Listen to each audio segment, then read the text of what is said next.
Hello, everyone. I want to welcome you today. I want to introduce myself. I am Burke Nelson. I'm a training advisor here at CBT Nuggets. And with us today is Jeremy Cioara, and he's going to be covering the topic AWS for the real world. Now, a recording of this webinar today can be found on our blog, and the web address for that is blog.cbtnuggets.com.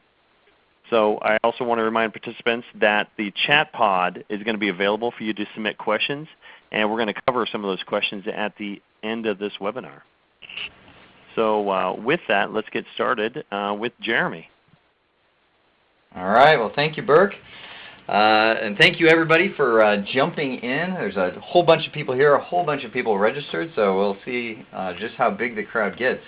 But AWS for the real world, where did this come from?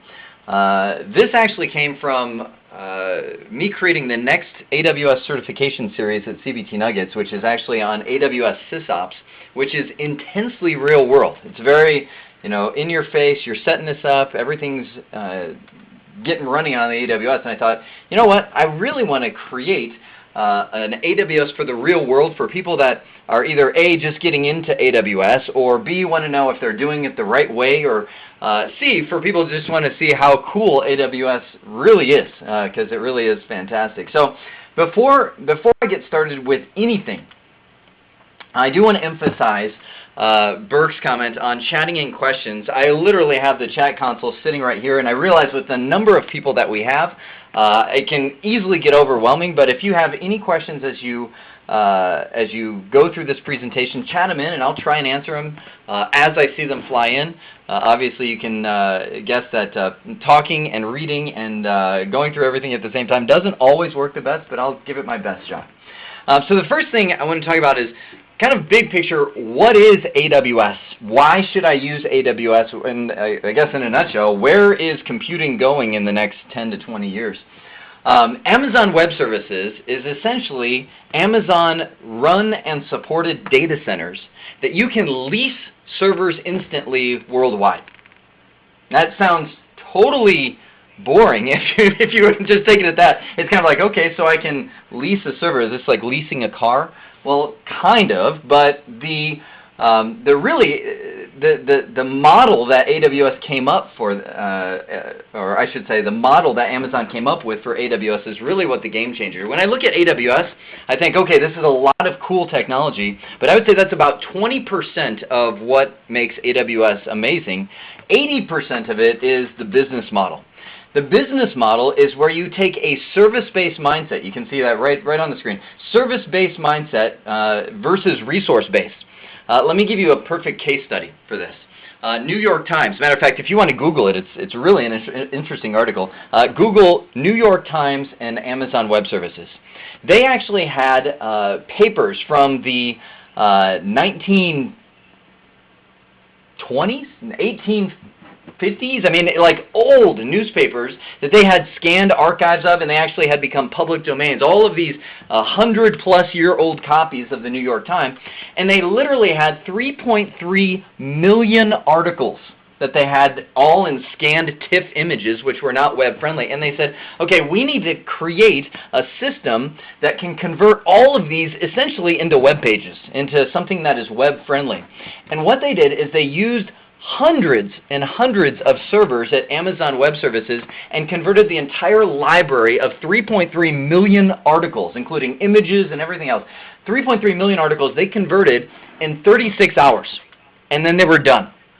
New York Times paid a couple $100 to rent or lease hundreds of servers from Amazon Web Services for 36 hours, and they said, okay, Amazon, it's back in your court. You figure out what to do with those servers. You maintain those servers. You keep those servers up and running, replacing the failed power supplies and everything else. So it just becomes a, you know what, you need computing power. You need a data center that you can just get like that. That's what Amazon is all about. Instant delivery, a non-commit architecture to where you can walk in and say, I want to pay $5 to use the most powerful server in the world, or something like it. I mean, just these massive servers for an hour, and then I'm going to chuck it back to you, and you take that capital investment of $15,000 to install that server and get it up and running, all that kind of stuff. Now, what it does is change the whole model of how people can get into the cloud. It used to be that you go into a data center, you figure out what the best data center is, you make sure it's secure, you install your switches, your routers, your firewalls, your blah, blah, blah, blah. You get the people to support it, you have monitoring and maintenance and all this kind of stuff. That's gone. Now, let me just say, does that mean private data centers are going away? The private cloud is no longer with us? No, there's plenty of people that still use that. However, you have to have a very compelling reason to do so. There has to be like, you know what, because of our contract with such and such, we cannot use a quote-unquote public cloud like Amazon Web Services. I mean, there has to be some reason you would do so, because from the cost perspective, it just doesn't make sense. The last one, I'll actually do a little arrow on that, proven expert design.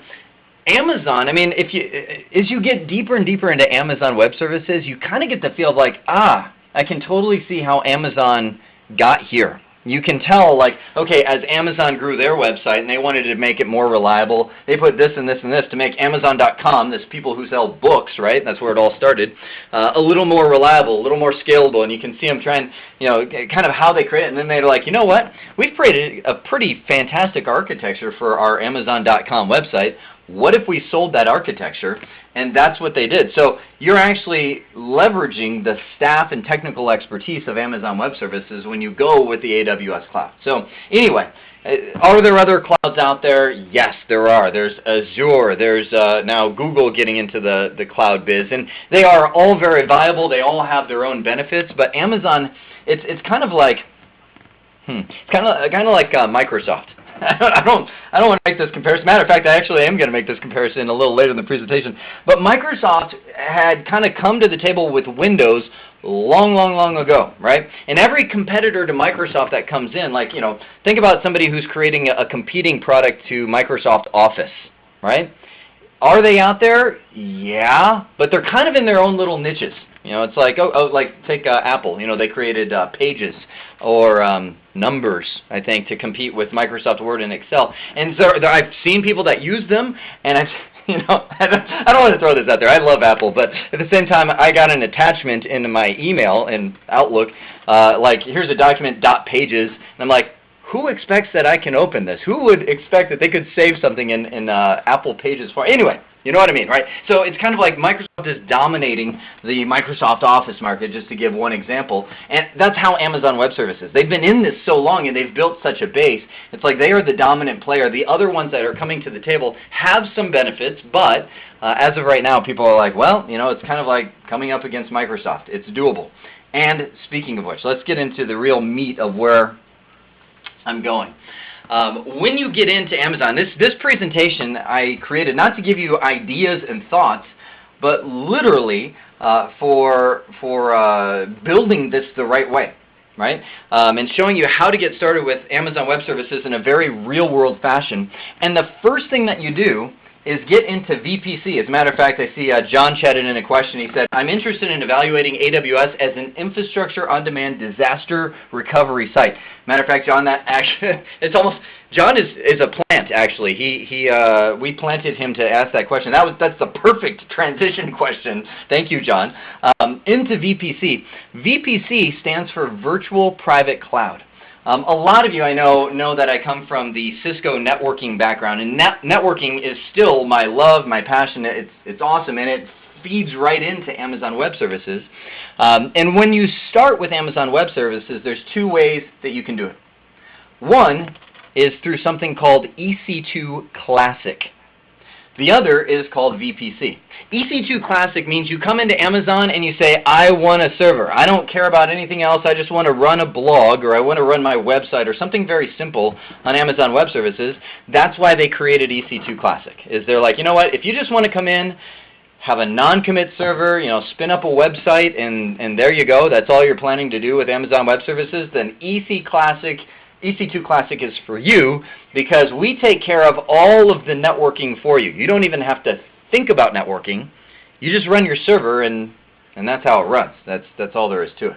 VPC, Virtual Private Cloud, is where you set up the networking of Amazon Web Service. Now, I know you're looking at, you're like, what's up with the Windows and the Mac? I know you mentioned that before. That's the best way I can describe Virtual Private Cloud versus EC2 Classic is an email comparing Mac and Windows that I saw before. Mac is kind of like EC2 Classic, meaning if you're flying on a Mac airplane, if I can make that analogy, you know that the plane is always going to get there. It's always going to leave and land at the right time. It's always going to get there.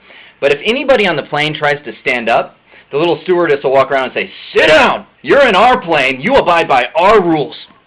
Whereas Windows is kind of like VPC, to where you have complete control. You can stand up at any given point in time that you want to on that plane, but at any given point in time, the wings of the plane could fall off and it plummets to the earth screaming in a blazing ball of fire, or whatever the case is. You get the idea, right?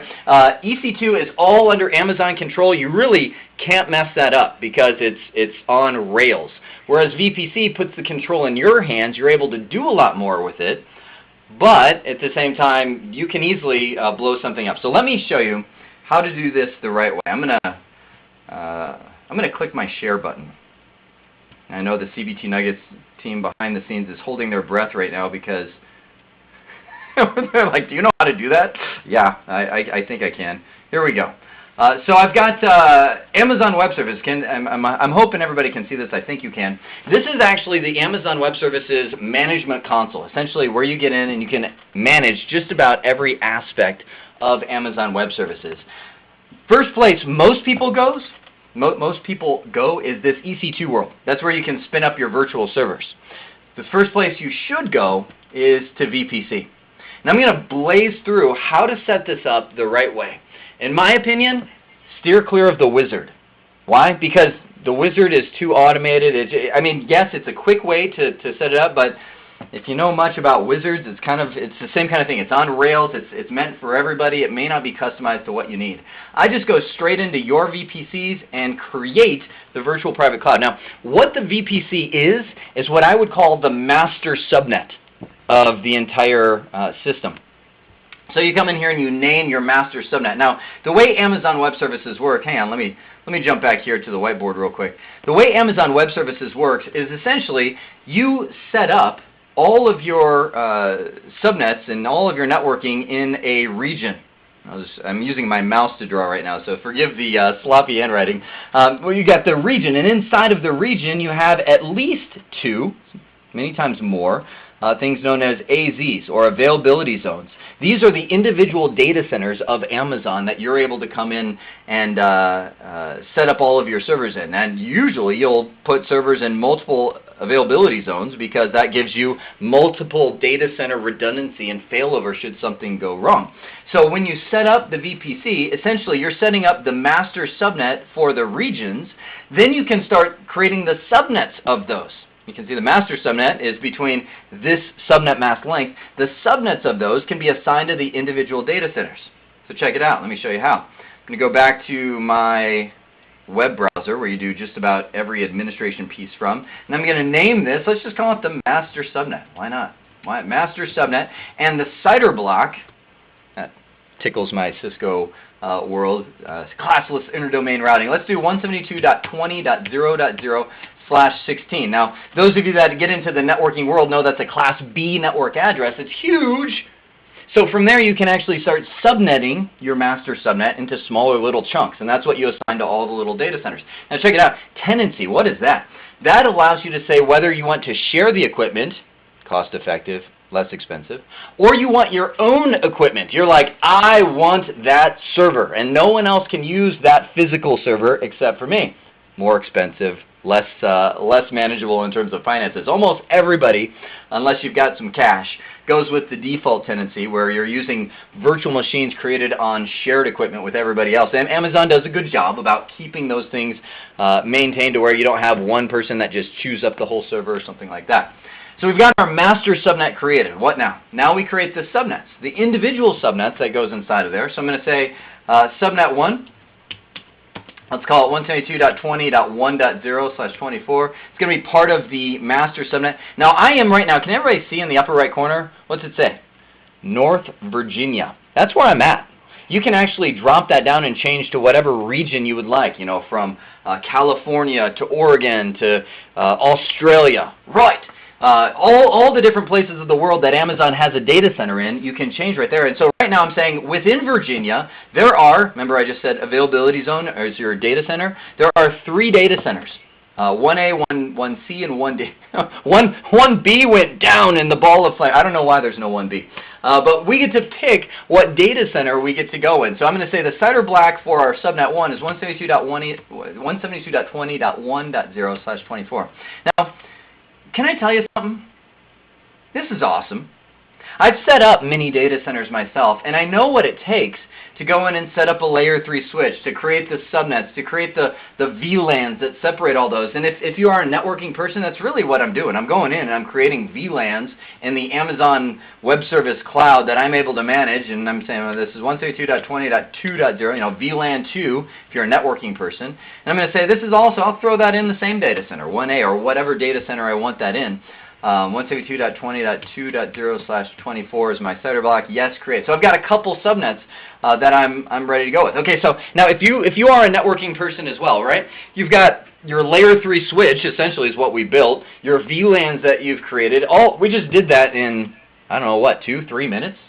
And now what do you have to do? You have to set up your firewall, your NAT, your redundant route. I mean, you're talking literally days of time that it takes to set all this up, and we just, in Amazon Web Services, did that. So I'm going to add an internet gateway. What's an internet gateway? It's our firewall. It's our redundant internet connection that Amazon manages all that. So I'm going to name this, let's call it out of here. I'm out of here, because that's what the internet gateway does, is it gets you out of Amazon Web Services and off to the internet. So I'm going to attach it to a VPC, put it right there, and now we, poof. Okay, how many of you have gone and installed redundant firewalls with NAT and routing and everything else before? Yeah, that we just did in 20 seconds as we went in and created this out of here gateway. Now, hang on, wait, there's more. I have to go in and I have to create my routing tables, you know, essentially to tell the subnets how do you use that internet gateway. So I'm going to create a routing table. Let's name it standard routing. I'll assign it to this VP. I only have one master subnet that I've created. You can create multiple master subnets. There are all kinds of stuff you can do. So we create the routing table, and essentially inside of here, I'm going to tell the subnets how do you get around the network. And you can see I've got my standard routing table. Click on routes, and right by default, and this is just built in, the subnets know how to reach their master subnets. Now, if I can make this divide with you, that's a routing perspective, not a security perspective. We can actually go in and restrict what subnets have access to what and who can get to what. But from a routing perspective, they all know how to reach each other, because that's a default route built into their routing table. I'm going to add a route that gets them to the internet. So I'm going to say, you know what, if you don't know where you're going, this is, if you haven't seen this before, this is called a default route, saying essentially subnets, if you're lost and you don't know how to get there, send it to, look at that, poof, right there, internet gateway, save, done. I just created the routing table, and now I go to the subnets, and I say subnet 1, you're actually going to use the routing table. See what I'm doing here? Standard routing, which gives you that default route, save. Subnet 2, once it comes up. Subnet 2, you are going to use the standard routing table that I just created, save, and now, poof, what have we created? We've created essentially 2 VLANs, if you're a network person, 2 subnets that have the ability to reach the internet. All of the NAT, all of the routing, the typical stuff IT people are concerned with is taken care of for you behind the scenes. Stop right there. Hang on. Hang on. I'm coming back to the slide. Stop right there and look at this. Proven expert design. This is what I'm talking about is you and I don't have to worry about the hours and days of time it would normally take to go into a data center, install the firewalls, install the layer 3 switches, install the VLAN, create the VLANs, install the servers, blah, blah, blah, blah. That's all done, and that's all become commoditized, if you will. That's all automated. I just clicked a couple buttons and did all of that. Now all I have to do is come in here and click the buttons to roll that out, and then I get to focus on what I'm doing. I mean, this is going to be painful for me to say. This is almost like a recovery group. I'm kind of sitting in a circle, and I'm like, guys, I've been teaching networking, but when it comes to Amazon Web Services, networking is kind of a waste of time because they do it all for you. You just click a button. You don't have to think about that. You get to focus on what your company does rather than VLANs and subnets and everything else that typically goes into the networking setup. Amazon has taken care of all of that for you, at least in the Amazon Web Service. Don't hear what I'm not saying. You're like, are you saying network skills are no? I'm not saying network skills are obsolete or anything like that. I'm just saying in the Amazon Web Services world, it's become a point-and-click management system. You don't have to worry about all that. Okay, so back to this world. We've got the subnets created, right? Now we need to modify our security groups. We have to create the firewall. So let's create a firewall setting. Let's just say I want to allow SSH, RDP, and ICMP. Right? That's what we'll name this group. The description, that's pretty much it. Paste. We'll assign that to the VPC, master summit. What is this? This is a firewall. So I get to go in and say, here's the firewall settings that I want. Now, just because I named it that doesn't mean anything special. I still have to go in and say, okay, well, actually, I'm going to allow SSH from everywhere. So I'm going to say from essentially the internet, 0 to 0 to 0. This is not a good security practice. I'm going to add, let's do RDP. Right, another common one, from everywhere, 0 to 0 to 0 to 0, such so. So I'm opening my servers in the World Wide World to all kinds of stacks. I'm just going to say ICMP from anywhere. Why? Because I want to be able to ping my server 00000/0, and save. I've now got this security group that I've created. What's left? Spin up some servers. I mean, now we can get to the quote-unquote good stuff, the place that most people go right out of the box. I'm going to go to EC2. Click on the instances and hit launch instance. I want to get some servers running in the cloud. How about I throw an Ubuntu server out there?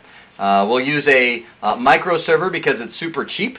A lot of times free. If you sign up for Amazon, they give you a free server for a year. So we'll go to instant details. I'll say yes. It's going to be in subnet number 1. Let's throw it. You can see where do you want to assign this server. You can even go in and say what network interfaces do you want this to have. My word, time is flying so fast. I have to talk faster. So hard drives, tags, all that. Okay, security group. So I can say, you know what? I don't want to create a new security group. I want to use the SSH, RDP, ICMP one that I just created and launch. Go faster. Launch instances. So I've got now an EC2 Ubuntu instance, a Linux instance that's now activating behind the scenes. So I'm going to have essentially a server running in probably 4 minutes, 3 minutes that I'm able to access. I can do the same thing with a Windows server. I can say, you know what, Windows server, I'm going to throw out a normal, let's just do a Windows Server 2012 base, right? Now, the cool thing is, Amazon takes care of all the licensing for you. You don't have to go buy a Windows... That's like the record scratch. Don't quote that. If you start installing like SQL and everything else on there, now you have to be responsible for the stuff that you put on there, but the Windows-based license, like I want to run a Windows server, they include that in the hourly price that they charge you when you're running your Windows server. So you can see I put that Windows server in subnet 2. Next, next, next. Security group, let's throw it in the SSH RDP. Am I going fast enough? Are you catching this? Okay, instead of saying, well, here's what I'm doing, what did you just do, Jeremy? I just launched 2 servers in the cloud in a pre-built network environment that I just set up for us in 2 separate subnets that can access the internet, that have the firewall settings. Did you get all that? What's the last thing I need to do? I need to make them accessible from the outside world, and they actually call that elastic IP addresses. Okay, think of the normal world. I have to set up a relationship with an ISP. I have to pay them and wait for the provisioning time to get some public IP addresses assigned to my connection. Not here. I actually go to elastic IP address and say, Amazon, I need a new public IP address. And they say, okay, There it is, 54, 165, 149, 188. You have a public IP address. Oh, well, you know what? Amazon, I actually need 2 of those. Can I get another public IP address? And Amazon says, okay, there you go. There's your second one. Now, how about you associate that with one of your instances, one of your, they call servers in the cloud an instance. I'll just say, yeah, let's go ahead and associate that with, I don't know if that's the Ubuntu one or the Windows one, but right there I've actually associated a public IP address with all the necessary firewall settings to one of my cloud-based servers. Are you catching this? Are you seeing how all this works? I think some of you are like, you had me at hello. Please just stop talking. What just happened? All that. That's essentially all it takes to set up a complete network environment, servers running in the cloud. We've got Linux, we've got Ubuntu. Last thing I want to talk about is what makes Amazon's DNS unique. Amazon kind of takes everything that is out there as quote-unquote normal technology and just makes it better. So when you think about DNS, you're like, okay, so I can type in a name like www.cbtnuggets.com, and it gives me their IP address. That's what DNS does. Yeah. Well, Amazon went to the next level and said, well, we're going to tweak it and give you worldwide distributed anycast-based DNS. What is anycast? That means when you do a DNS lookup, the closest and fastest server in the entire Amazon network of DNS servers will respond to you. They even add in things like health checks and failover. So I can create a DNS record like cbtnuggets.com, I won't try to write that name, and actually point it to multiple IP addresses for redundancy, and then it can have a health check to say, you know what, if this IP address goes down, then I'm going to fail over, I'm going to pull it out and start using this one. I can even start doing load balancing to where I can say, you know what, I'm going to send them to the closest CBT Nuggets server. I'm going to send them to the least loaded down, that's the weighted round robin, the least loaded down server that's running. I mean, you might get the idea. You can also do it just based on region. You know what, if you came, as I cross it out, if you came from Ireland, you'll get the server in Ireland, all that kind of thing. All of that is just built into Route 53. If you haven't guessed, CBT Nuggets uses solely Amazon Web Services to power their websites and everything beyond them. And they've seen amazing success. And we've all seen amazing success using Amazon Web Services. So, I see questions coming in the queue. Can I just take a minute and read what's okay? I've got is IP spoofing possible in Amazon Web Services? Look at this. The first question I get: how can I use Amazon Web Services to take over the world with a denial of service attack? So Amazon Web Services. First off, yes, you can launch an attack out of Amazon Web Services. But they actually watch for those kind of things. Now, can you flip it? Let me flip Camden's question and say, can I actually do penetration testing against my own servers that are running in Amazon Web Services? As a matter of fact, that sounds like a certification exam question. Yes, you can, as long as you talk with Amazon Web Services beforehand, because otherwise you violate their policy. Let's see, VPN connections. Okay, so this actually goes into, John actually has a killer question on client VPN questions, saying, can I VPN into Amazon Web Services?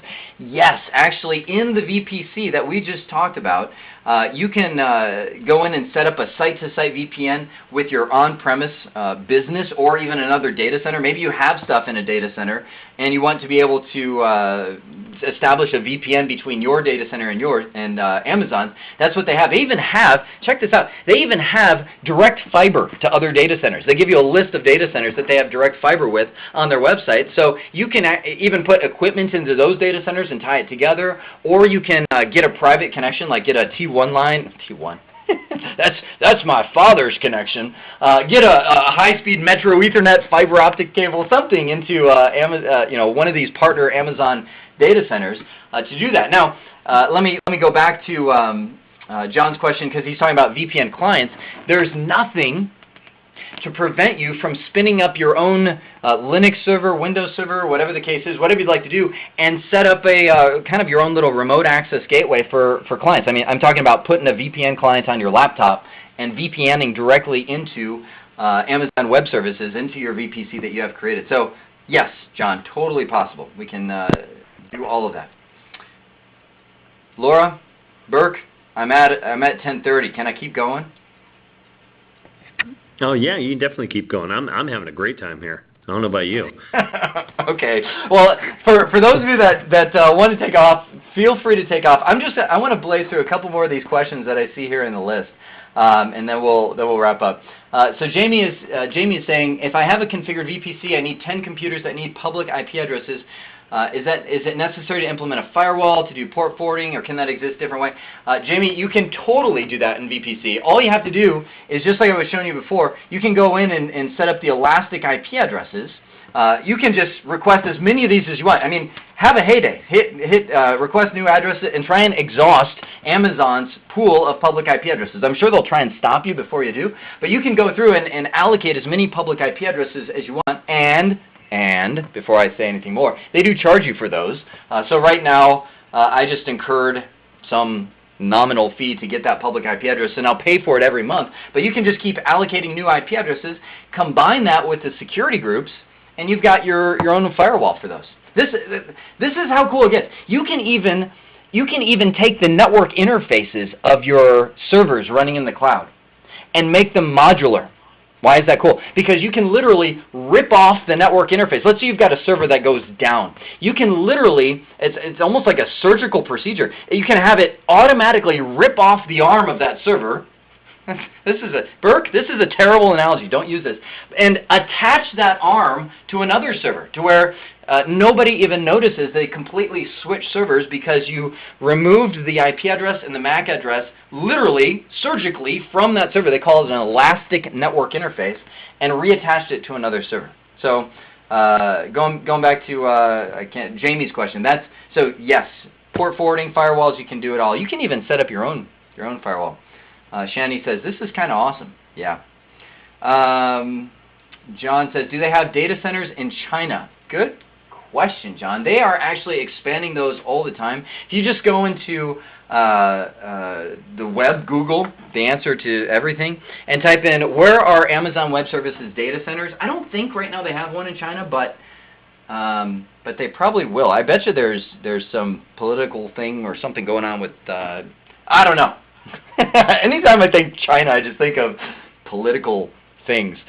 So anyway, there are worldwide data centers. Matter of fact, in the SysOps series that I'm creating for Amazon Web Services at CBT Nuggets, I even, in one of the nuggets, take you on a tour of Amazon Web Services data center. I have pictures of what their data center looks like, both from the outside. I'm telling you guys, it's weird and freaky to see one of these data centers. They look like a tank, literally a giant tank sitting in the middle of the forest. That's kind of what the feel is. I mean, Tom Cruise, Mission Impossible, let your mind go. Like, that's the kind of data centers Amazon runs. That's why they don't tell anybody the exact location. Baha says, can I tie any server from Amazon Web Services to my home business server? Totally.